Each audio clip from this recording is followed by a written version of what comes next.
A generic but competent and content-packed tower defense game, making it an excellent time sink.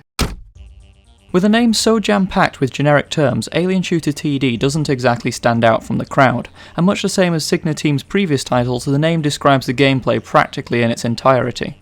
There are aliens, you have to shoot them, and it's a tower defense game. The story is pretty much non-existent. It is entirely contained within small text boxes which are updated every 5 levels, most of which are just doom and gloom updates on how the aliens are outnumbering humanity and becoming more and more of a threat, while linking it vaguely to the location that you're in. But the thing is, despite it being terribly cliched and being virtually indistinguishable from other games, they've once again nailed down the important part. The gameplay is incredibly solid. While it is by no means flawless, it all works together to produce a varied and challenging experience while still catering for a more casual crowd if you'd prefer. It achieves this by having the usual levelling up and equipment mechanics, but contained within a continuous overall map-based system, where you can choose to replay levels freely on other difficulty levels in order to gain money and further progress your squad. What this all means is that when you're progressing through the game, you might find that the latest level is too difficult for you, and so the best way to progress is to take a step back, complete a few of the levels you've already done on a higher difficulty to get a bigger paycheck, and use this to fund the development of your team.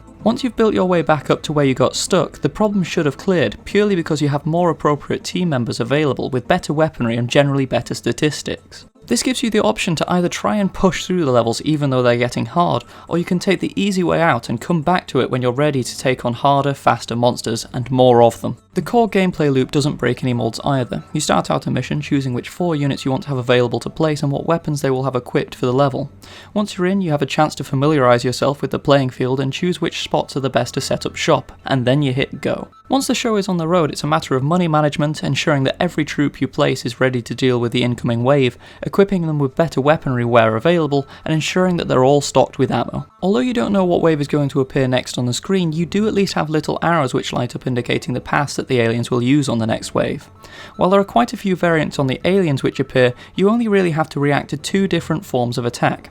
High HP slow moving low quantity targets, or low HP fast moving high quantity targets. It's simply a case of them taking the proven formula of a traditional tower defense game and using it to good effect, while borrowing little bits from the other games in the Alien Shooter series, and also using the current loot crate craze system to put a random edge on what equipment you get your hands on. But I do have an issue with this random element being implemented into games like this. Initially it didn't cause any problems particularly, as almost every crate contained a weapon that was useful in some way, as I didn't have any alternatives.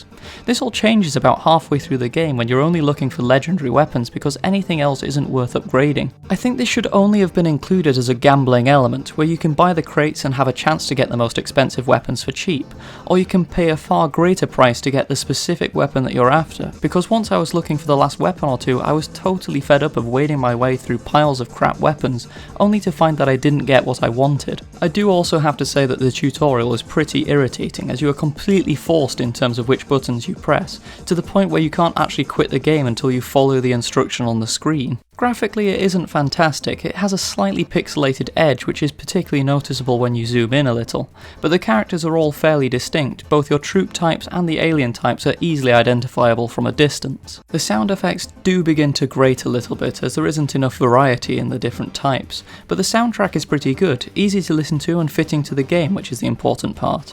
And the game is completely stable, I didn't have any crashes while playing it. So overall it's essentially a game which takes all of the absolute basics and does nothing to break tradition, and yet somehow it tickles just the right parts. It's the kind of game that once you start playing it's hard to put it down again, and I'm not entirely sure why, because all of the ingredients are so bland. I think it's something to do with the intrinsically addictive nature of tower defense, possibly the fact that it's like a casual RTS but can still provide you with challenges. It kind of feels like a flash game but with much more content than normal, and fleshed out enough to justify paying money for it. It's like a flash game plus. If it was on the likes of Newgrounds and Miniclip, it would probably be way up in the most played titles. Basically what I'm trying to say is this game is definitely worth playing if you like tower defense, but don't expect too much from it.